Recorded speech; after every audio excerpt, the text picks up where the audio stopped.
Life के problems हल करने का एक आसान तरीका बताता हूं। आप ऐसा करें कि लाइफ के प्रॉब्लम्स को ये समझें। हील।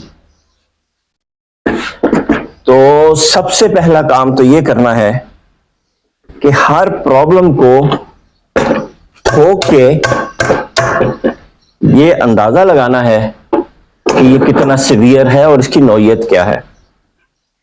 फिर उसको किसी स्ट्रॉन्ग बेस पे रखना है, यानी ये सोचना है कि किस थ्योरी या किस प्रिंसिपल के तहत इसको हल किया जाएगा। और तीसरी चीज ये करनी है कि टूल्स या तो ढूंढने हैं या डेवलप करने हैं कि जिसकी मदद से ये प्रॉब्लम फिर सॉल्व होगी। राइट टूल लगाना बहुत जरूरी है और फिर थोड़ी सी कोशिश तो करनी पड़ेगी प्रॉब्लम को सॉल्व करने के लिए।